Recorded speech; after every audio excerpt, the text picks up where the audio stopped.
Okay, so first of all, welcome everybody. This is the fifth, very proud to say this is the fifth of our free online information sessions. As most of you would know, most of you have been attending the previous ones. Every 2 months, bi-monthly, we choose a subject matter and we present a particular subject matter that's of interest, all of it directly or indirectly related to the transport industry, with a big emphasis on trash. In this particular session, Eloise is operating in the background again, so thank you, Eloise, for that. Any problems, quickly phone Eloise or email her or just speak to her directly in the chat. She is managing the chat for us. This particular session is a review of effectively 3 sets of data. It is the fatal truck and bus crash RSA that was compiled by the RTMC. Thank you to them for that. It was a study and release that was done by Fleetwatch, Driver Fatigue Unwrapped, which was done in 2017. And it was a research that was done by ourselves, an analysis of historical crash data between 2009 and 2016, which was put out in 2020. So the emphasis is just to very briefly take you through these. The reason being is a lot of people are not even aware that this research is out there, and often this research sits in the background. So we've taken the liberty of just researching this and highlighting the pertinent factors. And then in relation to this, the emphasis is on issues of fatigue, distracted driving, sleepiness, or in essence, the human factor.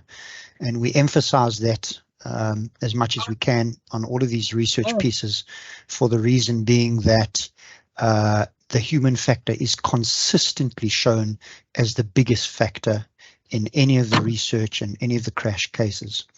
So having said that, just continuing through, just some housekeeping. We have complied with all the necessary POPI Act and all the legal requirements. Please note from your side, the session is being recorded. Please note to keep your cameras off. Please keep yourself muted. If you have any questions, please put this in the question panel and either I or Eloise or Andre will pick that up. Alternatively, please raise your hand. We will deal with the open floor session in the question and discussion section, which will come later. For those of you that are attending from SIOSH, as always, very big thank you to SIOSH. The online session, 1-hour session, is a CPD verified session to SIOSH. So any of you that are SIOSH members, you need to just notify SIOSH and you will get your CPD points for this. On board with us, thank you very much, Andre. Andre, are you there?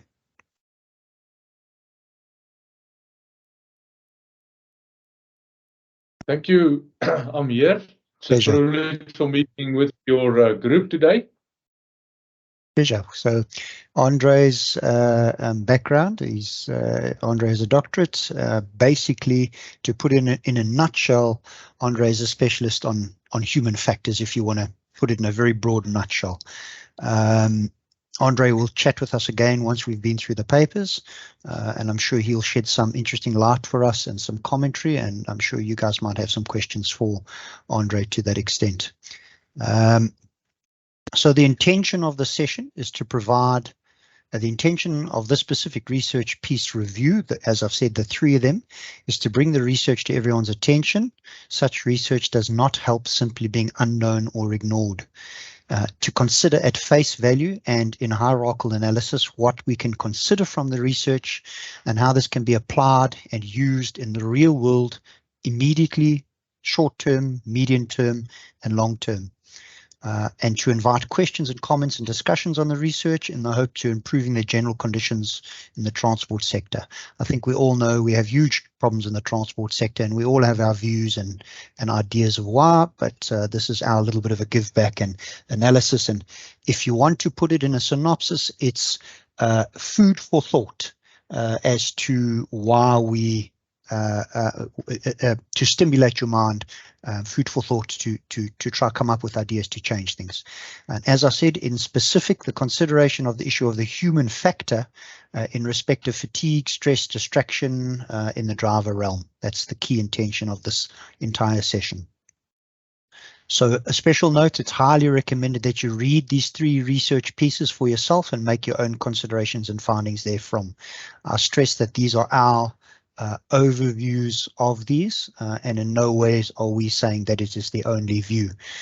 You will see as we go through each one, we will give you the links to it, and all of you that are in attendance will get the recording, and so you'll be able to pick up where the links are, but you can just search them by the title and they will come up. All right, so we're going to get going very quickly with the first one. So the very first one is the Fatal Truck and Bus Crash, RSA, RTMC 0323. The research piece is available on the RTMC website. There you can see the link for yourself. The research is dated March 2023. It is a 52-page PDF document. The research does not specify who exactly the authors or contributors were. It is simply just an output document. This is my own consideration or analysis of the research. A formal request was made to the RTMC to attend and to comment on and to sit in. Unfortunately, we had no reply to that. So, quoting from their survey or their research piece, it says the study outcomes will provide input to road safety practitioners and to traffic law enforcement towards planning and interventions to reduce reduce death and serious injuries due to truck and bus crashes. So I think the emphasis there is that the output of this research is meant to be used to assist the situation on the road, but the particular emphasis of this research was on truck and bus crashes. So the analysis covers a period of 5 years, was from 1st of January 2018 to 31st of December 22. So it's 5 years, 60 months. We note that that includes the period through COVID. So, you know, you can make your considerations therefrom, whether that had some effect on how many crashes there were, or whether the crashes were actually worse, or whether there were less vehicles or more vehicles on the road. That's always a subject matter on its own. So the analysis, according to the document, uses the following data. The research is essentially a quantitative research. The data used in the analysis, as they list it, is the RTMC fatal crash data. And they indicate they pull that from their NCDMS system, which is their National Crash Data Management System. We're not exactly sure what that is. Again, we would love to have had someone to fill us in exactly what that management system is, but we will just accept that it is some sort of data management system that they have. And they refer to the fact that they pull data for trucks and buses from the NATIS total self-propelled vehicle population. So we all know the NATIS system. If you don't know, is basically the listing of all the registered vehicles in South Africa. All right, so the NCDMS system, it says National Crash Data Management System. That's quoting from their definitions. So the questions we have in relation to the study is, what is the NCDMS system made up of? In other words, the question, it begs the question, is that just accident reports that they're collecting and then compiling the data from that, or where does that resource come from? But nonetheless, we accept that there's some validity to the data that they've used within that system. How up to date is this system? In other words, the question for the research is what percentage of accident reports, if they are using accident reports, are missing? You know, is that 5%, 10%? But we're assuming reasonably, and you'll see the little red question marks and my yellow star as a reminder that this research piece that they've done is at least conservative. In relation to these questions that we raised from this research of theirs, we note from the RTMS traffic injury study, the TIS, which was dated March 2022, which is a separate research that they put out. And I'm just going to read that. It says the RTMC is in the process of establishing a national crash data management system onto which road authorities will be able to capture road traffic collision information. Current RTMC collects data on fatal crashes via a culpable homicide crash observation report, CHOCOR, a form completed by the SAPS and reported to the RTMC within 24 hours. In other words, as we understand it, this system is not collecting the data from the accident reports. It's a separate report for every fatality that there is that's filled in and sent through. So we don't know the detailing of those reports, how accurate they are, whether they're all sent through timeously. But anyway, we accept that at least there is a conservative indication from this research. Unfortunately, not all data is accurate, with the location of the crash scene mostly poorly noted. This should be mitigated by RTMC's online crash reporting system. So as those of you that don't know, the RTMC has created now an online, very, very good effort. They have created an online accident reporting system, but that is for the small accidents. So when those are reported online, that does give them very good access to getting that data, but that online system does not deal with the fatal crashes. Right, trucks and buses. This is an interesting phenomenon because this particular research piece only deals with trucks and buses, and not only trucks. It says articulated trucks. So by assumption, we're assuming that the smaller rigid trucks, 3,500 and up, and maybe 5 ton or 8 ton or 10 ton, are all excluded in this research. So we generally talking articulate, in other words, as we would understand that, a horse and trailer. So these are the big commercial vehicles, and buses appears to be the only thing that they've analyzed in this research. So for those of you that are online that deal mostly in the commercial transport industry with the commercial vehicles, big commercial vehicles and buses, this would then be particularly relevant to you. So the basics of this is it obviously was over 5 years. What is indicated, there are 4,001 trucks and buses involved in this particular research piece. Those 4,001 trucks and buses are involved in 2,560 fatal crash cases.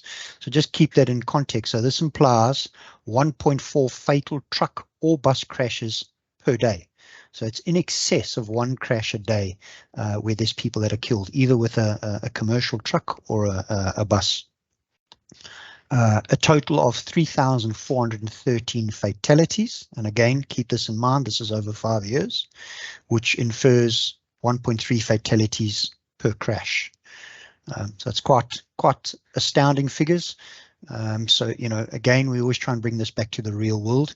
We don't like to hash on too much about figures, but it is just interesting to note that this is very high. This it means every day there's 1.4 crashes a day, and every day 1.3 people die just in truck and bus crashes. All right, so what does this cost? I mean, for any of you that work in the insurance industry, and there's many of you online, or in the transport industry, in any realm, very often the question is, what does this cost us? And I mean, if we look at this conservatively, this report is telling us that just over this 5-year period, just for articulate trucks and buses, 37.2 billion. I mean, it's just astronomical figures, and we know that that's conservative. All right, some interesting links that are noted in this research is that there's 4,001 trucks and buses involved.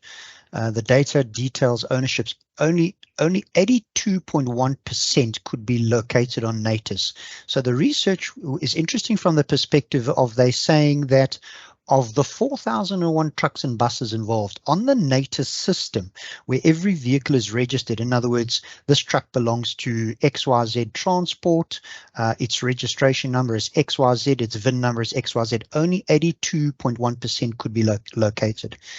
They don't go elaborate any further than that into the report of whether even that 82.1% was accurate or not, but it's interesting. They say of the 17.9% that could not be linked, they say the major issues were no vehicle number plates available, foreign vehicles are not included on the system, and erroneous reporting or recording of vehicle plates. So either there's no registration number recorded, it's a foreign vehicle and therefore it's not listed on our systems, or the number plate when they check it is wrong. It doesn't come up belonging to that vehicle or something like that. So that immediately tells us that give or take 18% of the vehicles the trucks and buses running around could never be traced or found if there was a crash, and we had to try and find them.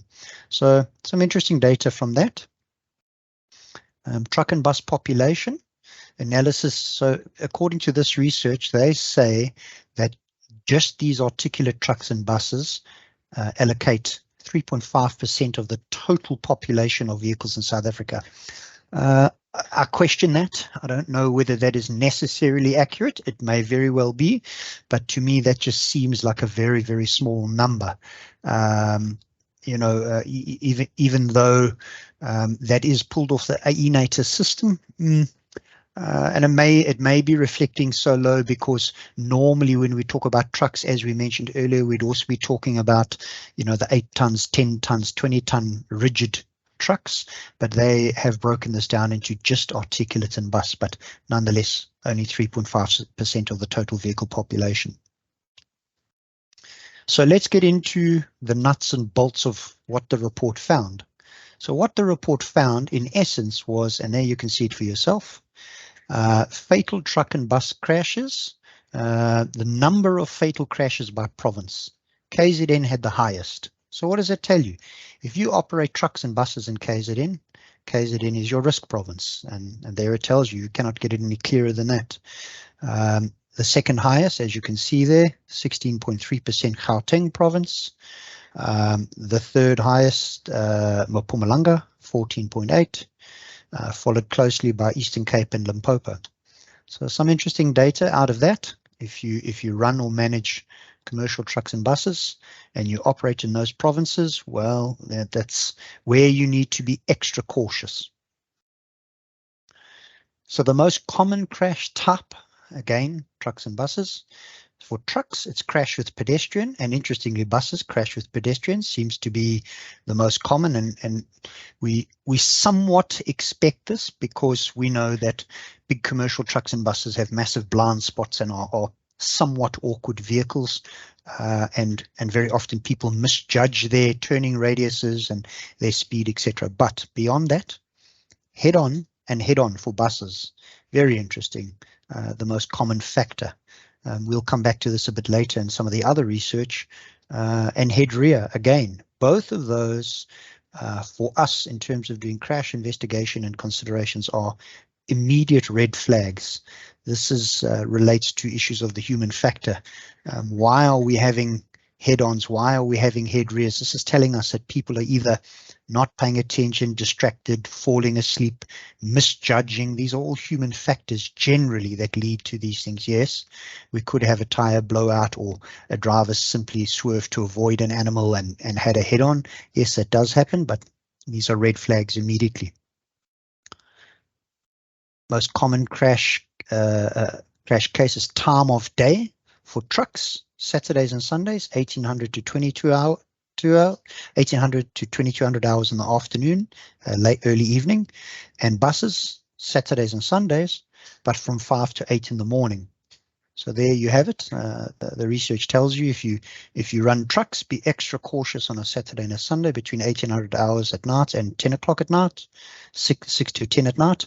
And if you run buses, be extra cautious on Saturday and Sundays from 5 to 8 in the morning. These are not unusual times. These kinds of times have come out for many reasons, which we're not going to get into here, but for many reasons these come out to do with circadian rhythm, to do with long driving times during the day, to do with change in visibility in the early mornings from late afternoon to evening, early morning to sunup. Lots of factors for this, but yeah, here the research is essentially confirming what other data has told us about similar times. So just harping on that quickly, these are things that for you as transporters, as fleet managers, as risk managers, as operators, even as drivers, you need to flag these times as when you know your personnel need to be extra aware and cautious and awake. So most crashes by month for trucks, June and December. Not so sure about why June, but that seems to have been shown up as June over that 5 period of time. And December, I think we all know December is very often a mad rush at the end of the year, so that doesn't surprise us. But for buses, March, April, and September seem to be the 3 months of the year where bus crashes seem to be more prevalent, and I would reasonably assume that that has likely to do with holiday periods where there would be a higher usage, higher occupancy, and higher urgency during those periods of holiday, getting to or from holiday, and greater use of buses. So just keep that in mind for you, month of the year. Okay, so this is very interesting, roads of risk, and this is a great function, and it's something that should be mandatory in all research, because this allows for those that run tracking systems to geofence areas or sections of road. Obviously, we can't geofence the entire of the N2. So, you know, if you could geofence the N2 at 0.6 there in the Umkomaas area, you know, if your vehicles are traveling through there, you know, strictly monitor them as to their speed and harsh braking and steering. But it's interesting. So you can see the R71, R573, R61, and the N2 predominantly, and the N4 through Nelspruit. Very, very high risk areas. You can see the number of vehicles involved, and you can see the number of fatal crashes. Again, I'm just reiterating, bear in mind this is over the particular time period and over those 5 years. But this again is not unusual data. We have seen other similar reports that have given similar returns. So a good flag for you to keep in mind and to apply in the real world. So some notable comments. Not going to criticize the report. The report itself is somewhat lacking in its English language and somewhat repetitive in certain aspects, and there's certain things that obviously we question, but overall, in a hierarchical sense, it's a fair report, and it's put out there, and I would strongly recommend if you're in any position to use the data to help you improve your daily operations, go and read it. But one of the comments of note, it says the high crash severity in the Eastern Cape, Limpopo and Northern Cape provinces is due to major bus crashes where people lost their lives. Well, it's a strange comment to make in the report, because the report is dealing with fatal crashes for trucks and buses. So I'm not quite sure what the relevance or angle of that is because we would expect that that's what they would be considering. But anyway, the study outcome will provide input to road safety practitioners and traffic law enforcement towards planning and interventions to reduce death and serious injuries due to truck and bus crashes. Well, all we can say is let's hope so. And that's why we've chosen this paper to put it out there, because, you know, all due respect, it's great that this research is done, but there's not enough emphasis in actually putting this out and distributing it to the transporters and putting it out on the news and discussing it on radio stations, because this data is being analyzed, whether it's perfect or not. It's a basis that a lot of you can use, so it needs to be put out there. So in essence, let's hope it helps. Right, so some closing comments on it.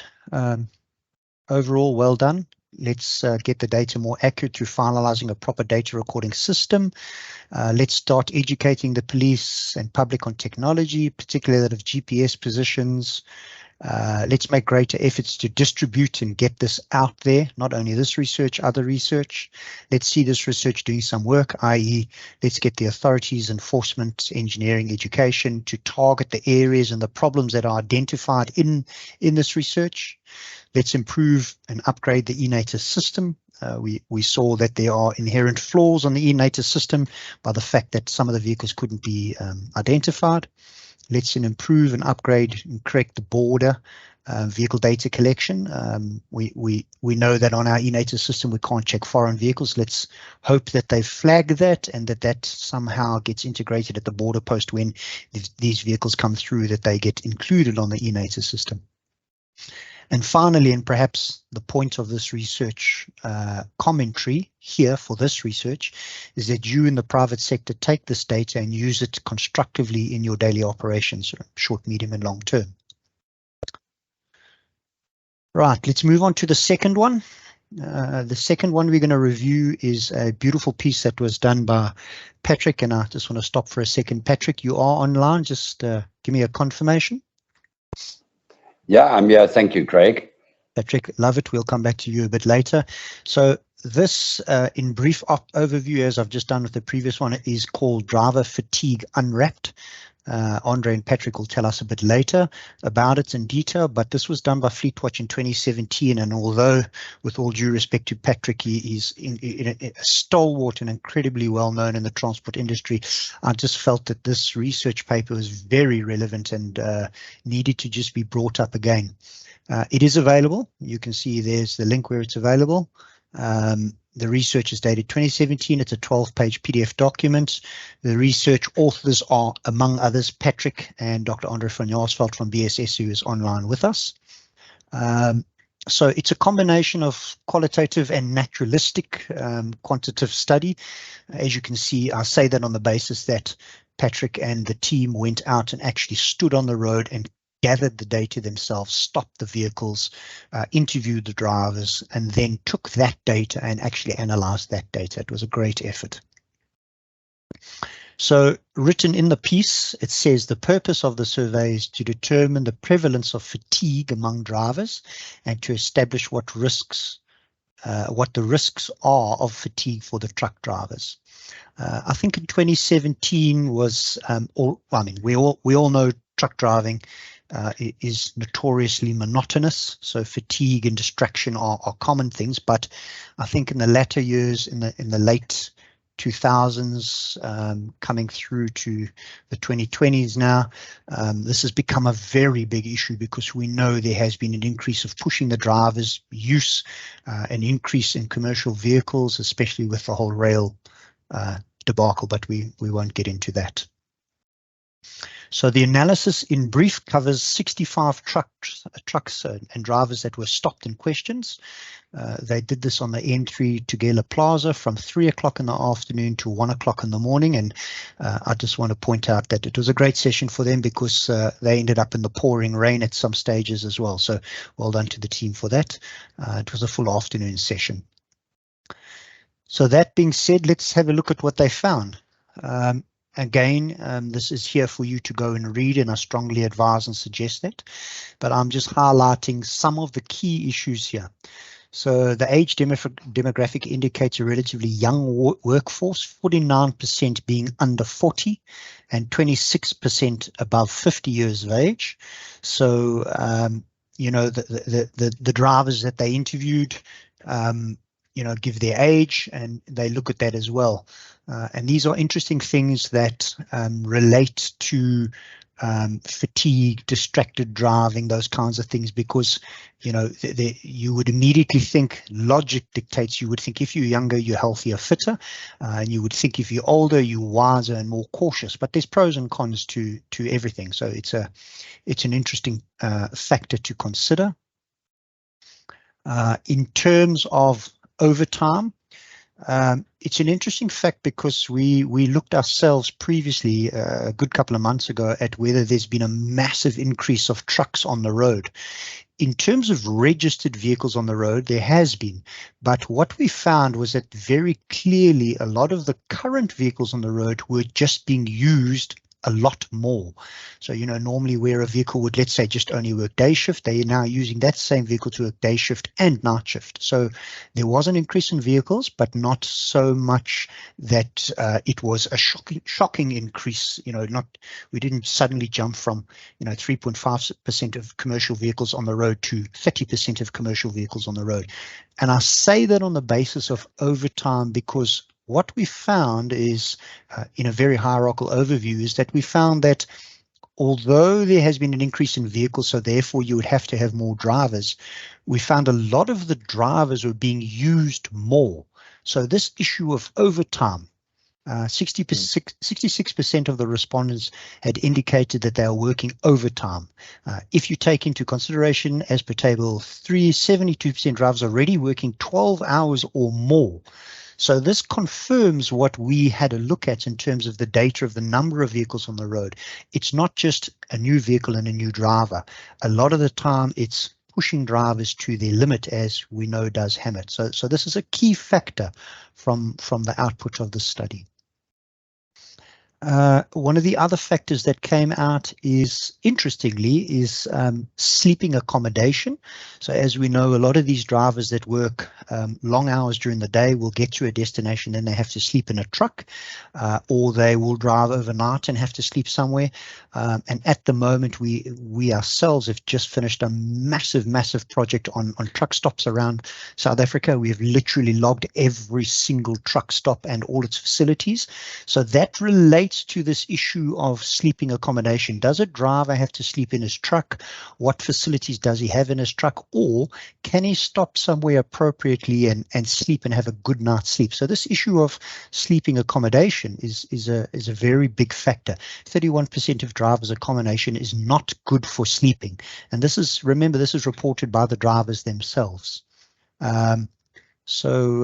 Traveling, daily travels to and from work, also something that a lot of companies and transporters don't often think of. You know, how much time does your driver spend driving to work in the morning and back in the afternoon? You know, and we can see here 29% already at more than an hour to get to work. That's basically a third of, you know, the workforce is driving more than an hour to work and back. And I mean, especially those of you that live in perhaps Gauteng in the Western Cape, you'll know you get caught in a traffic jam. Woof, it's a headache of note. So some interesting data out from this. Not going to go too much into that. You can read this for yourselves, guys. 74% of the drivers indicated that they will talk to their supervisor when they are fatigued. This is an interesting factor, because this has to do with you know, whether fatigue is actually something that is being spoken about, considered. How is this being managed? The fact that the 74% of drivers have indicated that they'll speak to their supervisors, you know, whether the 74% is accurate or not, that's another discussion, but that's a good sign.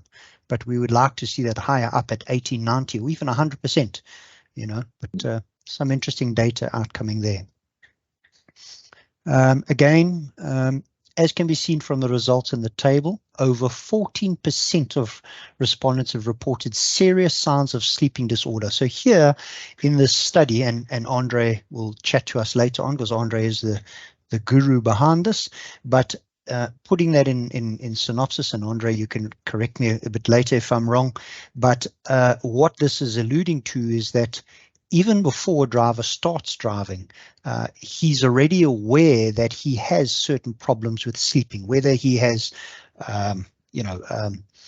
problems sleeping because he has, sleep apnea or insomnia, or he has gastro reflux, these common things that don't give you a good night's sleep. So even when you get to work, you're already tired technically before you even start. So very interesting research. And certainly something that's valid, and certainly something that needs to be done again now, so to say 7 years later, but we'll come to that. So some closing comments on this research. Overall, well done. Let's get the data more detailed and up to date through a new session. Make greater effort to make fatigue a well-known and respected subject matter. Let's distribute this and get this out there, especially at the transporters and drivers. Manage working hours better, especially where shortages of drivers and overtime is required. As we've seen, that's a big factor. And again, you in the private sector, take this data and use it constructively in your operations. All right, final one. This was a research piece that was done by ourselves. It was an analysis of historical data between 2009 and 2016. It was 7 years of data. I just want to state at the outset that this was very detailed data. This is data where we actually went to every single one of these crashes. So this data is very detailed, very accurate. So we were able to tell a lot more from this, but we just kept this at a very basic level. So the research piece is openly available. It is on my website. You can pick it up from there and read it. It's 37 pages, PDF documents, and it was authored by myself. So the analysis was over a that's meant to say 7 years period. Research is essentially quantitative, but it's I do have very detailed insight of this because these were cases we did. The research is based on 650 fatal crashes where 5 or more people were killed. No specific vehicles or locations or times or anything. It was basically where the crash or incident occurred and whatever it was. So the purpose of the survey, and I wrote in there, it says the assistance to the country in a concerted effort to curb the carnage on the road by identifying of specific issues through the ongoing research. And to get to the point of the research, the most common fatal crash type was head-on, opposite direction. Of all the cases we looked at, 217 were head-ons. And interestingly enough, if you refer back to the very first study that was done by the RTMC, they found the same factor. So very interesting. Most common type or the majority of fatalities occurred in light motor vehicles, hands down.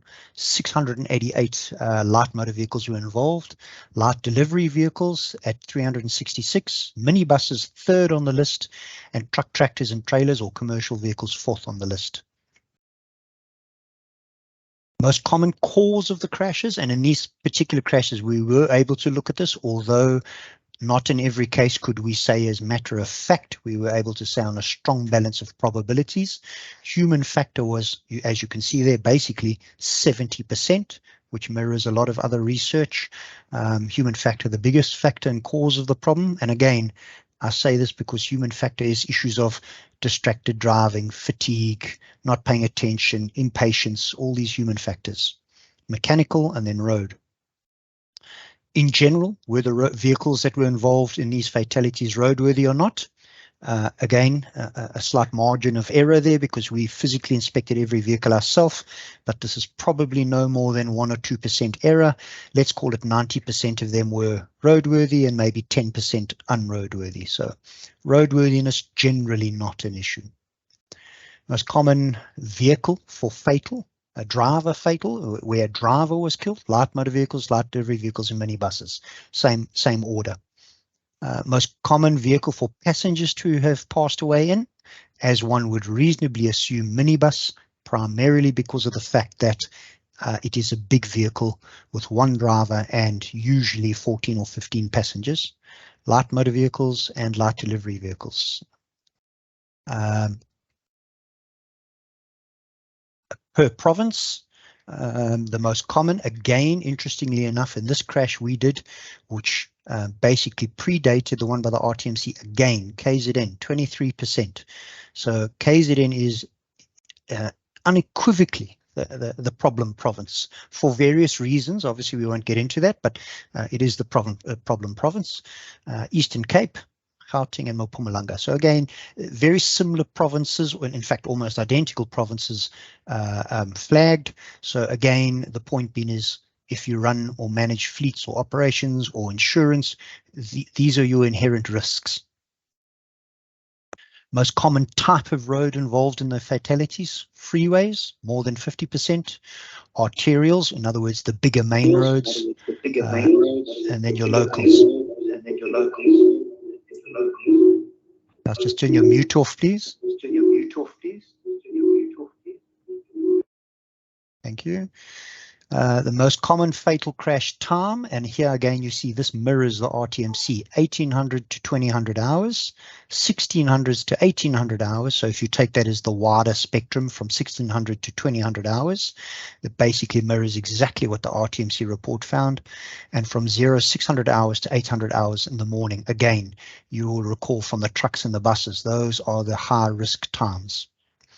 So in overview, human factors, opposite directions head-on, light motor vehicles, light delivery vehicles, 1600 hours to 2000 hours, freeways, KZN, Gauteng, Eastern Cape, and 29 to 39 years age group. Those are your biggest factors, and that is essentially mirrored in the RTMC report as well as ours. Right, so the key synopsis of all three of those, now that we've been through them, all three are most certainly conservative, as absolute data collection is always a shortcoming. For instance, we don't know how many of the passengers that were seriously injured died in hospital later. Most common type of crash, opposite direction head-on. KZN and Gauteng remain the top problem provinces, followed by Eastern Cape and Mpumalanga.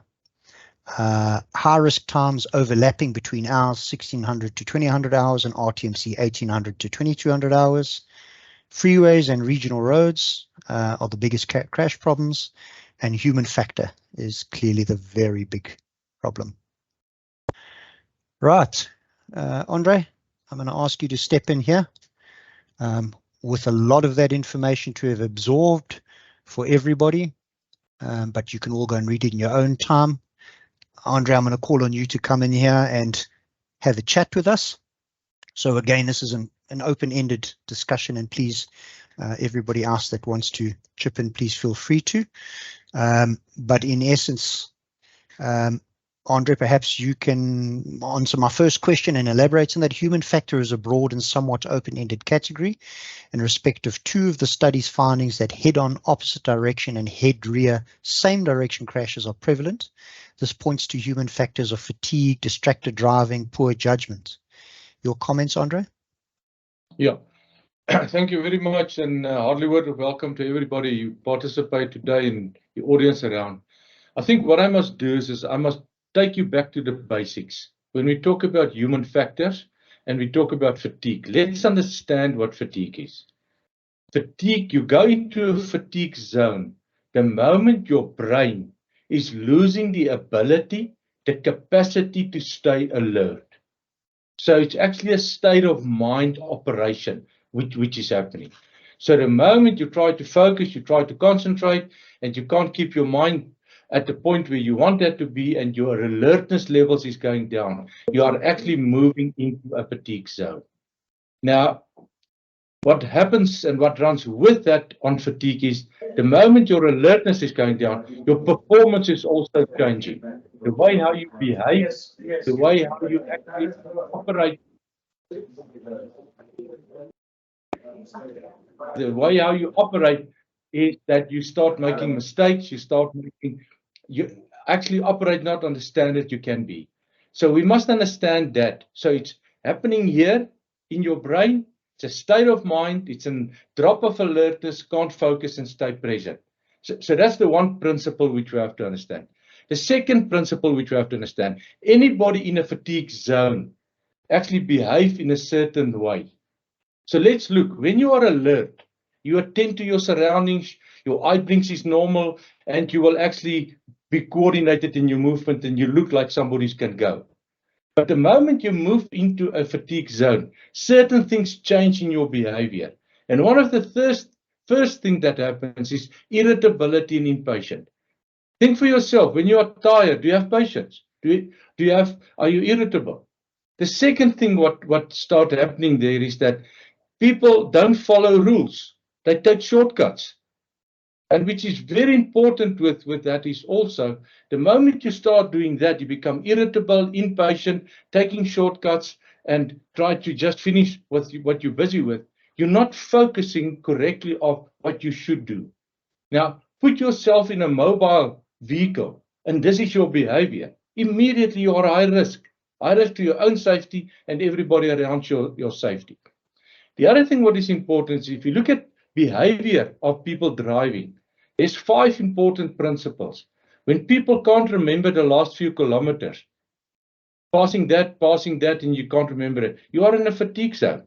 If people can't keep their head up and they have to stick and try to keep the eyes open and those kind of things, they are in a fatigue zone. And the other thing is when speed start varies, and you can see that on the systems, when speed start varies driving people on where the speed limit is on a certain limit and people fast, slow, you can go and check for fatigue. When people don't dim and bright, when they are supposed to do, that is driver behavior. But also what happens in mobile equipment is when people are fresh, they drive with their arms. But the moment they move into a fatigue zone, you will see they drive with their upper body. They don't trust the arms anymore. So that's an indication that these person are not in a state of mind where he are busy focusing. He's in a survival mode. So when you go into a fatigue zone, and I call it in layman's term, you actually go into a survival mode. I must just complete what I'm busy with and try to do it as safe as possible. The other thing what happens with people in a fatigue zone is they actually can't make good decisions, but their short-term memory is also impaired. They can't remember, yes, did I put the flicker on? Did I do this? Did I do that? So it's a high sort of behavior which we find with fatigue zone people. And then hand-eye coordination. So all these things in a basket is a disaster when you are on mobile equipment. So fatigue is a high risk. And I was so interested listening to what you were picking up at all the other researchers. And I want to bring it now back to the question on the human factor. So now you will see that heat-on collisions, people don't just distance correctly. And also can't remember with how fast they're driving, and all those kind of things play a role. But when people go into microsleep, because that's the one thing that happens to people in the fatigue zone, the brain goes to sleep without their permission. They actually nod off. And we asked the people when we did the research, how often do you nod off? And there was more than 50% of the people admit that while driving, they were gone. At the moment that happened and you wake up, something can happen around you. You can be up to a truck, or a truck can be behind you, you can brake suddenly, and all those kind of things. So we have to understand that bigger concept and the context of fatigue and the influence of behavior. So I hope that gives you a perception. When you look at fatigue, understand fatigue, what is the behavior come out of the driver? And then a lot of these things which you refer to make sense. It's interesting, Andre. Thank you for those comments. So, I always try every time we have an expert like yourself on board to just put that in simple layman's terms. So, for a lot of the people that are sitting on here, they come from the transport industry, transporters, planners, occupational health and safety people, even from the insurance industry, that need to mitigate and manage risk. So, for me, I'm just listening to what you're saying and I'm saying, okay, how do we take that back? So to me, I'm saying you go and have a sit down and you talk to the driver and you say, guys, when you're tired, one of the key things is you become impatient. That's when you want to suddenly overtake, and because we find very often we see this, people are impatient, and we know we're an aggressive driving nation because we're impatient, and that relates to fatigue, irritability. So it's a good synergy. It all connects in. So the take back for me to everybody here, lessons learned. Go back to your drivers and point out to them that when they're tired, they get irritable. Although they may not think so, they're making poor judgments, and that's when you don't stop in time, you overtake at the wrong place. So thank you for that, Andre. That's great insight. My next question, companies or drivers pushing the limits of working hours, combined with having to sleep in vehicles, at the harbours, ports, waiting, etc. And we know there's a big backlog at the moment outside Richards Bay and Durban Harbour. Lack of proper facilities at truck stops, the effect that this has on fatigue. Just how big an effect is that, Andre? If a truck driver needs to sleep uncomfortably in his truck, or even if he's not uncomfortable, if he has to sleep there with the risk that he has to worry that someone's going to steal his fuel or his tires or tamper with his load, what effect does that have on them from a fatigue and a mindset? Okay, that's the best question you ask, because where is fatigue coming from? Fatigue is coming from when you go into sleep deprivation, when your body don't get enough sleep and not good quality of sleep, and when you are against your circadian rhythm. That's where fatigue is coming from. So sleep is very important when it comes to understand fatigue, combat fatigue, and manage fatigue. So when you look at that, when people work overtime, where do they get the overtime? They steal it from their sleep time because there's no time to sleep. When you sleep in circumstances and environments which is not very user-friendly, you can't get good quality of sleep. So the sleep has been impacted. So the only tool to manage fatigue is sleep. That's the only medicine which you can give people, is to help them to sleep better. No Red Bull, no energy drinks, no coffee, all those kind of things can take fatigue away. It just helps them to stay alert on the scenario. So sleep is a very important component when it comes to that. So you must try it and make it as user-friendly as possible. to allow people to have enough time to sleep and so that they can actually be quiet. Now, I know that the safety environment is really a dangerous thing. So a lot of people don't sleep because they're concerned about their own safety and things. So although he's got 5 or 6 or 7 hours to sleep, he can't sleep because he's awake, and all that thing. So we say to the drivers, and we work with some of the transport companies, we say, let's give the guys earplugs to sleep. But the guy's concerned, he's afraid. If he uses earplugs, he can't hear what's going outside.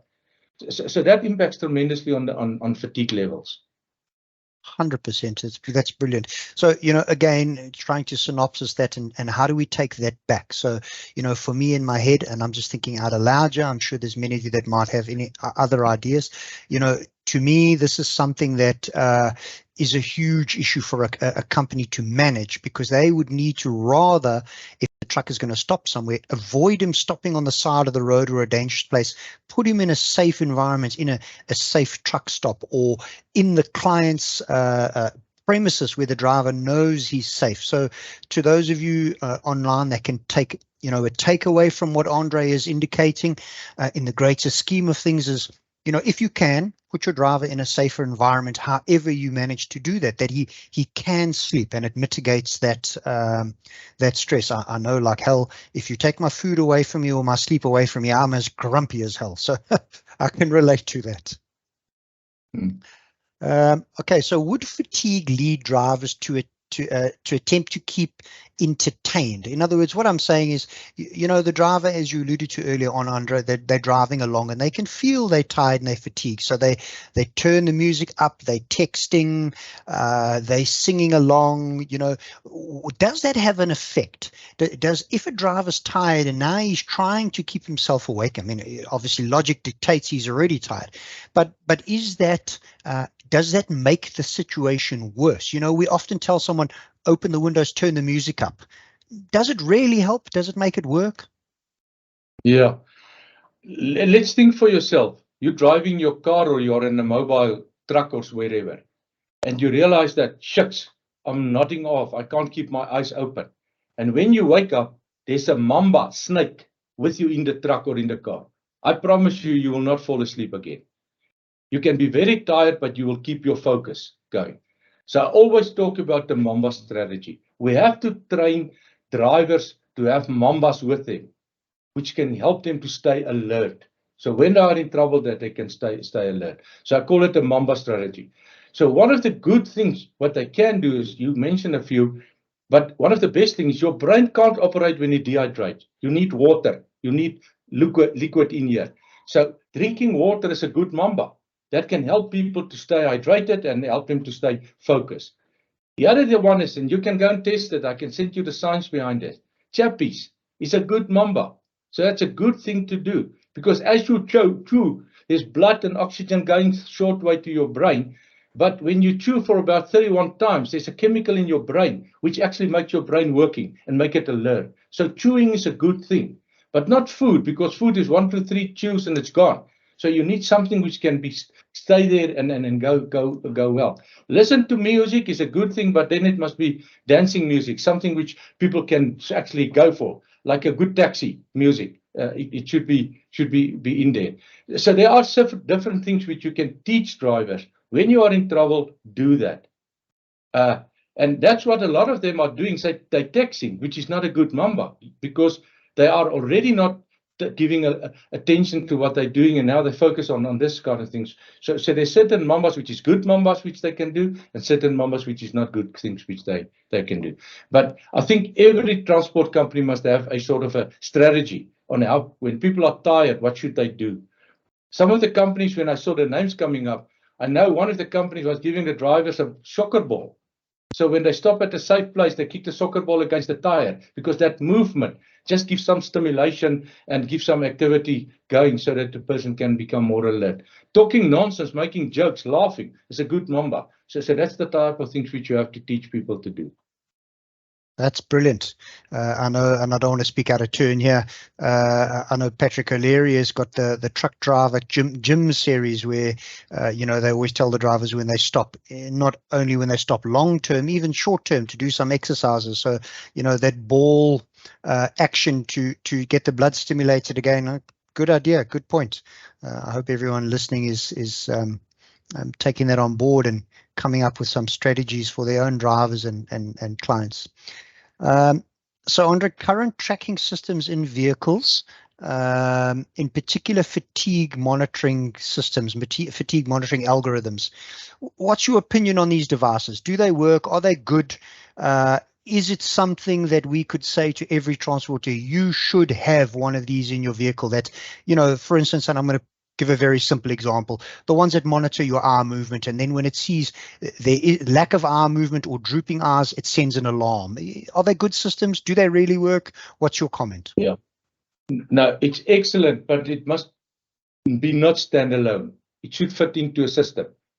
Your company can't use any technology if you don't have a company policy on fatigue, like an alcohol policy or a smoking policy or something. You must have a fatigue policy so that everybody knows where the technology fits into and what is the purpose of the technology. You have to teach people what is coming out of that. Now, this technology can't measure fatigue. It actually looks for alertness. It looks for alertness. So the moment people drops their alertness through facial expression, eye movement, and all those kind of things, it picks that up and pupil reaction. But that technology is very good to actually predict when people will go into microsleeps, where they actually go into nodding off. And when that signal comes through to your control room, and the people at the control room is well trained and educated to intervene immediately and say, I see that you struggle, my friend. You need a Mamba. What Mamba are we going to use now so that you can get a go? Then there's good interaction. There's constructive behavior change to support that. But if the technology is just there and people don't understand why you use it, they see it as a punishment. You want to check me. You want to see what I'm doing. So you have to put it into the right context to get the benefit. But it's excellent. If you put it in there and it's well managed in a context, in a policy, then it works very well. So an important takeaway, I think, from that is great to have it, great equipment, it can help, but it certainly needs someone, if it's an immediate system and it's reporting back and alerting the driver, great. But if you are having someone sitting in a control room or in some of the cases, looking at that video or data retrospectively, that person needs to know what they're looking at and looking for. Yeah. Great. Okay, so the greater percentage of transporters are either not insured or do not have tracking cameras, or some of the transporters do not even have fleet managers or control rooms that they can take these kinds of data from this and implement it. Should tracking or monitoring be legislated? I asked this question because there's often a lot of discussion about how do we take a lot of the data that we see here and how do we enforce that, particularly on the issue of fatigue and its far-reaching effects. And internationally, the vehicles are compulsory and legislatively required to run tracking and monitoring systems for their driving hours. What's your comments on that, Andre? Do you think that's a good thing, a bad thing? Yeah, it's good if it's been positioned in the right place. If you really want to spend money, because these things are expensive, if you really want to spend money and you want to get into the right context, start with assessment, education of your drivers to understand where fatigue is coming from. What can they do to manage their fatigue? Because what they do in their own times, we can't control. But we have to, as you give them driving skills, you must give them fatigue skills, so that they can understand where this is coming from, start managing themselves, get the buy-in from people at home to respect when they have to sleep and all those kind of things. Then you actually getting a system going. Then the technology will support. Otherwise, the technology is standing on its own. But also through your medical assessment, and when incidents and accidents happen, you must check for fatigue so that you can see is there any medical reasons why people can't sleep, like sleep disorders, or other sicknesses and illnesses, so that you can get programs in place to support them and help them to get out of that. Let's take, for example, if your brain doesn't want to sleep at night and you have to drive the next morning, you're tired. So there should be somebody who can pick this up and help the person to get calmness here so that the person can sleep at night. So I would rather start there to get those systems in place. And if that is a system, then you fine-tune it with technology. to actually go for the guys where the micro sleeps is coming in. But otherwise, on its own, you will not get results. It's very interesting that you say that, Andre, because literally 2 days ago, we released an article on risk on my LinkedIn profile. And two of the key factors that we pointed out there was this issue of transporters actually not knowing what their drivers are doing after hours. Does that gentleman go home or that lady go home and have 3 children to look after and as a single parent, or so it's an interesting thing. And we had often asked in some of our risk analysis sessions with our clients, do you know your drivers? Do you know what sports they like? Do you know what they do after hours? So it's an interesting phenomenon. Very good point you raised there. Okay, guys, I'm going to open the floor now. Please feel free to chat and contribute, whether you want to post your questions in the question sessions, either to me or Andre or to everybody, or just make a comment. Or if there's some points you want to raise or things you want to ask, please fire away. Patrick, maybe I'll ask you to give a first chip in here, a brief comment. A brief, okay. Wow, this is such a massively important subject, and I think one that has generally been ignored in the industry. We talk about fatigue, but this is things to act on. I've got 2 questions.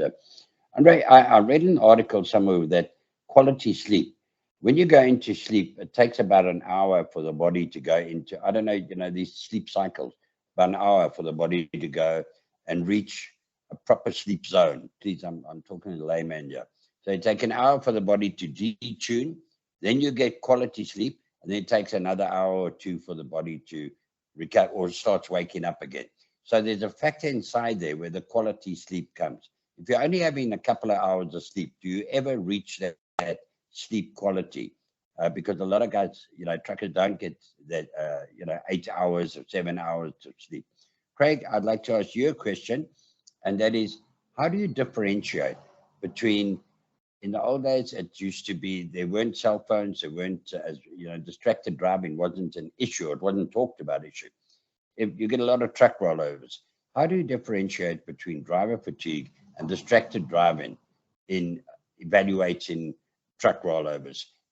Maybe this is where tracking comes in. But if I could just ask those 2 questions, please.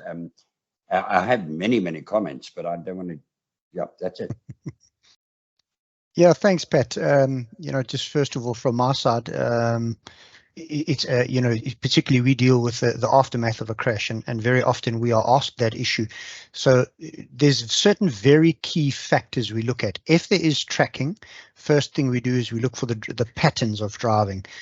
One of the most common things we see in fatigue and what we call RORs, run off road, which, by the way, we've seen a massive increase of in the last couple of years, because, and this comes directly from the pressure placed on the drivers to drive and fatigue, is exiting the road at a very, very low angle. The reason being is a vehicle is designed with what we call caster, so generally it will travel straight. The camber of the road will generally cause the vehicle to track off the road very gently, whether that's inside or outside. So that's a long, gentle exit from the road is one of the key signs. The second thing is driving on auto cruise often leads to that. And the third thing is also erratic driving itself, just in general. So it's a difficult thing to analyze, not always an absolute, but those are some of the things that we do look for. Obviously, also just looking for other things like what is his driving hours, what did he do before work, after work, is he medicated, etc. Those kinds of things. So, that in a nutshell, it is difficult. That's what we look for. Andre, from your side on Patrick's comments. Yeah, I want to give a very short answer to signs like this. When you sleep at night, as Patrick was referring, you go through different cycles and stages. So there's cycles. Every cycle is 90 minutes, and every cycle is having 4 stages. That 4 stages is light sleep, deep sleep, and REM sleep, rapid eye movement sleep for your brain. And that goes through certain things. Now, one cycle is an hour, 90 minutes, but you actually achieve your deep sleep after about 30 to 35 minutes. You move into deep sleep, stay there for a while, come back into light sleep, go into REM sleep. So it's not so easy to determine where the person is. So the only way for us to look for quality of sleep, we do sleep studies with people, specifically when they have sleep disorders, and then we check for sleep quality and quantity of sleep by putting devices on them to measure the quality of sleep. But the one thing is, if you don't get enough deep sleep, physically you will suffer with illnesses and sicknesses, because you need deep sleep for immune system, heart recovery, short-term memory, and for muscles and cells to recover. So if you don't get enough sleep, you will struggle with sicknesses in this part. Your immune system is going down, struggle with high blood pressure and cardiovascular problems, gaining weight, and you can't lose the weight. And a lot of these things is happening. So deep sleep is important, that people must get that. But also the REM sleep, the cognitive sleep, because this is where your brain gets the ability to have a conversation, to be cognitive okay, and that you can talk and laugh and have emotion. So you need all that sleep. But when people become short sleepers, they normally get brain sleep first, because the brain wants to be okay next day. That's why people say, I can get away for 4 hours or 5 hours sleep. So what happens is the brain feels okay, but the body didn't rest. And when people are driving for long hours, the body collapses, because they become too tired, they can't sit still, and those kind of things. And as they become older, you will see they have more sicknesses and illnesses, because there was no maintenance being done on the body when the body was supposed. So sleep is a very important component, but everybody must understand his own sleep patterns.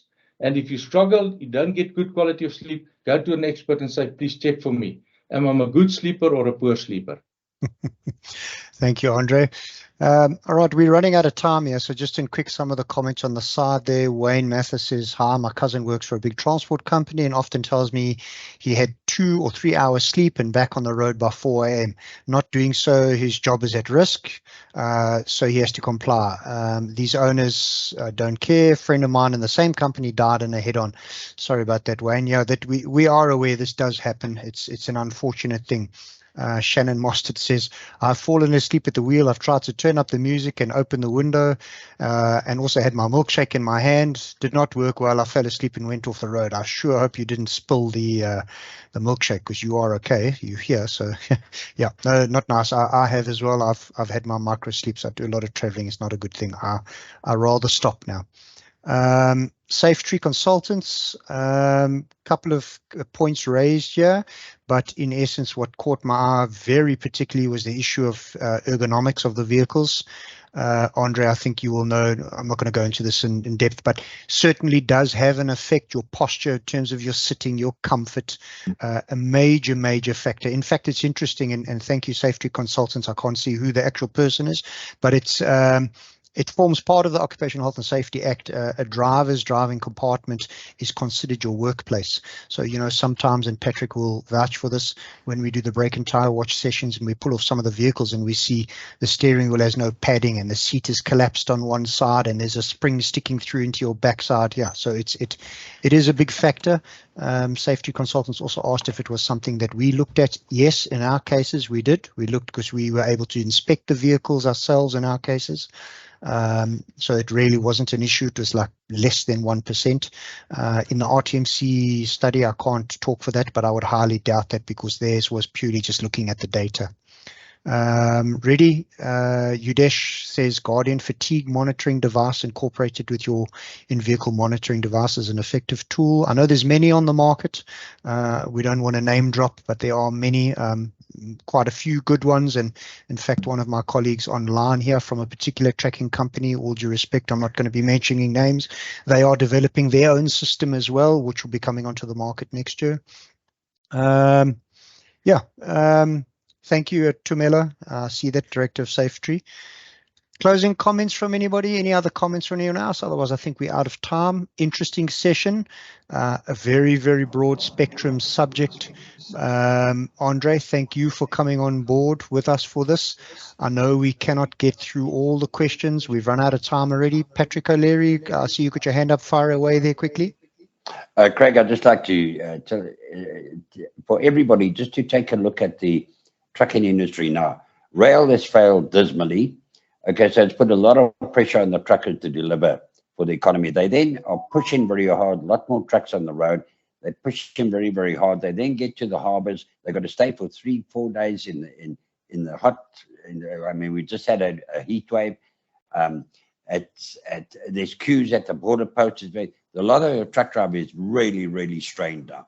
And I think, bear in mind that along all these places, you can't stop on the side of the road anymore safely. So you've got to get your truck stops. That was brought up. I think the role of the truck driver now is critical to the economy in the absence of rail. And yet, I don't think I've ever seen these conditions being so arduous on the truck driver at the moment.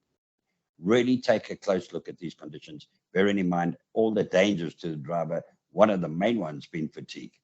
Thank you, Greg. Thanks, Pat. Andre, I'm going to let you close off. Final comment from your side.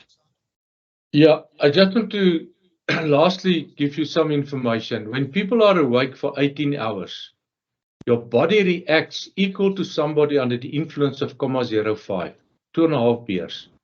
When you are awake for 20 hours, your body reacts like somebody's having 4 beers. You didn't drink anything. So time awake is a major concern when it comes to mobile equipment and on trucks. And that was one of the concerns which we had. People are awake for too many hours, move into a sort of a fatigue state, which relates to these things. In the company's policy is 0 tolerance for alcohol, but not 0 tolerance for fatigue. So we have to do something to make fatigue more important on the agenda, to show to people that we care for them.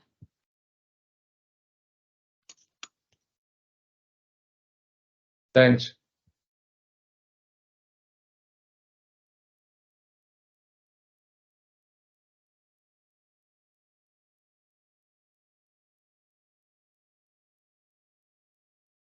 Craig, you're on mute. Sorry, my apologies. Thank you, Andre. That's the end of the session. Andre and I will stick around for a while. Anyone that wants to chat with us, Andre, I'm sure you won't mind that. But in essence, guys, please read the research papers, get something from this, learn something from this.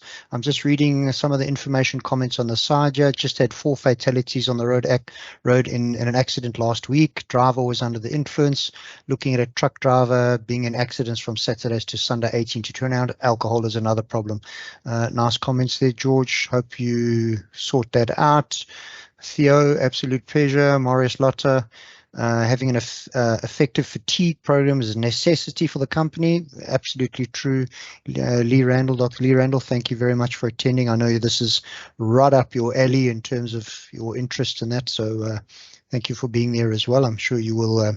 You're hardworking in this field already, so thank you for that. Alistair, thank you. Just checking briefly through if there's anything else. On the slides, just closing off, what next? If there's any companies or individuals on board that would like to partner with FleetWatch and ourselves, Accident Specialist, we have an intention of doing that exact same study again. Obviously, there are certain costs that we need to just carry and get through. So please, I ask very kindly if there are any companies or institutes or associations online with us here that want to partner with us, please either get hold of FleetWatch Patrick or ourselves. We would really like to do this session again in February because it was done in February 2017. So we'd like to do it at the same time frame again. So please keep that in mind. As always, we've sent you a plethora of reading and research material, relates directly and indirectly to fatigue, run-off road, crashes, etc. So you will get this in the video footage that will be sent to you by Eloise. Thank you, Eloise, in the background. Any comments, please send to us. There will be further sessions that will come on and we'll notify you of the dates. Travel safe, be safe, everybody. We will chat again. Hand up there, that's Ernst. Fire away, Ernst. Hey, sorry, I see that I cannot comment in the chat box, so there's like 3 questions in the Q&A that's actually on the question and answers. I see Titus also, there's things that he asked there in the questions and answer box and not the chat box. My apologies for that.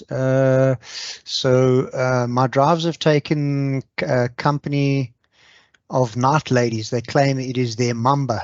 Is there any truth there? Andre, I'm going to leave that to you. I know that's I'm laughing with respect, Titus. It is a problem. Andre, comments on that? No, I agree. It actually will help them to fall asleep, not staying alert. Yeah, look, it's not something we condone. I can tell you now, just we've been heavily involved for a couple of years now in this whole issue of truck stops, and for particular reasons in the last month, we've been doing massive work on our truck stop database, and this whole issue of ladies of the night is certainly something that is worrisome, and it is troublesome, and is one of the reasons why you know, this issue of safe truck stops where they are, when I say safe, secured, armed guards, fenced, and controlled access is a big issue. Urandazi, I've seen a lot of drivers being overweight. Is it not another factor which leads to easy fatigue? Andre, I'll leave that to you. Overweight? Yeah, overweight makes that people snore a lot and that they stop breathing at night. So they have a condition which we call sleep apnea, and then they can't get good quality of sleep. So that's a serious problem, number one. And very often these people eat the wrong food as well. So the food is not helping them to stay alert, but rather to calm down and fall asleep easily. So it's not good. So we have to help people to control their weight. 100%. And if they are struggling with sleep apnea, to help them with that. 100%. I think it's also, you know, just on the weight issue, look, some people are inherently prone to that, and sitting in a vehicle all day is no good for that. But the big issue there is to try and get the person self-motivated to do some level of fitness and training. Yeah. Ernst, I see you talk, yeah, Ernst, you talk about them moving the equipment. We've had this issue raised many times. Remember that equipment is recording all the time. My suggestion to you there, and it's just a suggestion, is that you have something actually written in the terms of employment and agreement and your SOP, standard operating procedures, that if the drivers or the operators are caught tampering or moving with the equipment, you know, they're going to be disciplined or necessary action taken. So difficult one. We do see that a lot. In fact, I'm actually dealing with one of those issues right now. Will you please send the links to all the articles discussed in the presentation? Yes, Ernst, you will receive the presentation and it will be in there. Alternatively, just drop Eloise an email. Titus, do you have data in your research that you've done collaborating, confirmed by the Vehicle Damage Quantification Board of South Africa? I did type a reply to you, but for some reason it didn't go through, Titus. In our research, yes, every single vehicle was inspected by us. Every vehicle was photographed, examined. Even in some of the cases, we do damage pattern analysis, crush quantification. So for our research, yes, we can. In terms of linking to Vehicle Damage Quantification Board of South Africa, I'm not aware of them. I would reasonably assume they have something to do with the insurance assessors and assessment. No, we don't work with that. In terms of the RTMC research, I would doubt that they have, because theirs was basically looking at the data. Andre, just chatting while everyone else is online. Thank you for that. But just, you know, if anyone else wants to stick around, that's great. Otherwise, we are finished with this session. Thank you, everybody. Andre, do you deal quite heavily in the mining industry operations, and although a different environment, all the same issues, the same problems you see?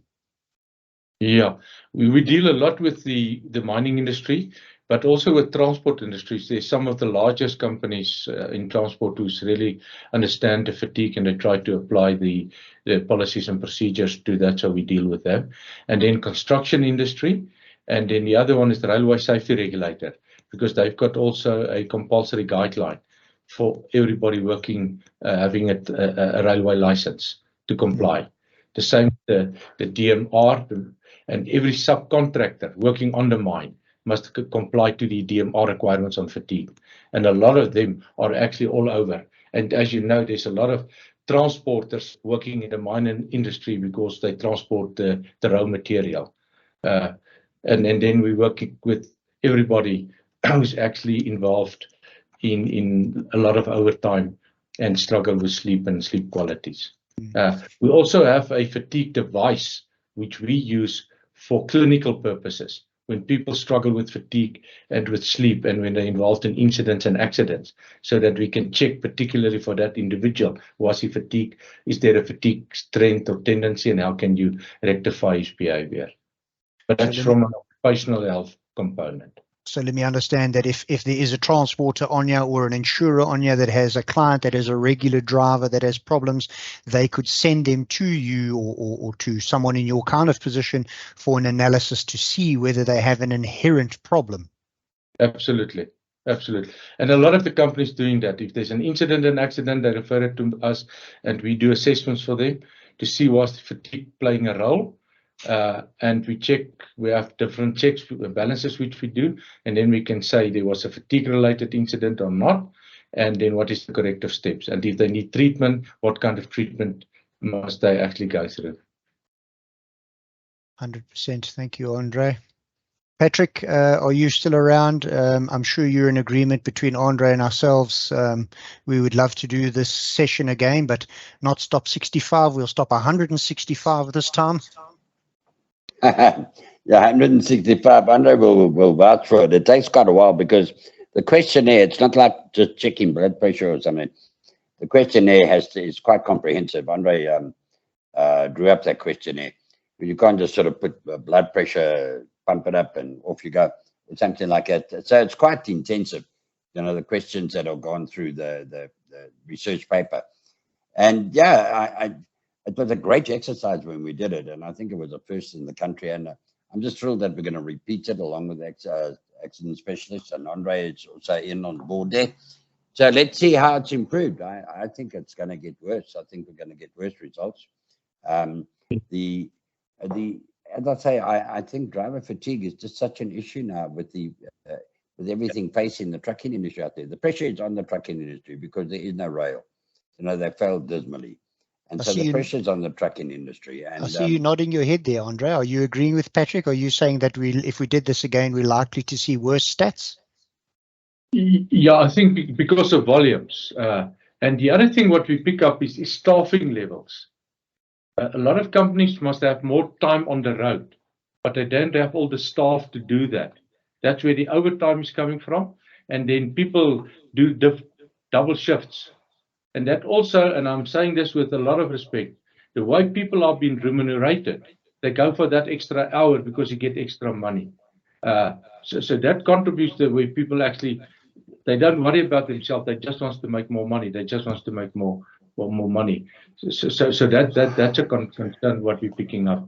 The other thing is when it comes to holiday times, a lot of people taking leave because they've got kids in schools and all those kinds of things.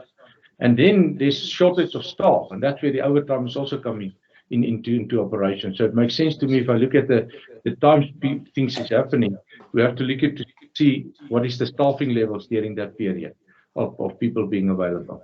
But we're actually picking up a lot of incidents of people. They call it, I have a blackout. Now, blackout is just where they had to microsleep, and there's an increase on this. Mm. You know, another problem, Craig, another problem here is with all these delays along the road at border posts and at Richards Bay, for example. Those are the two most well-known ones.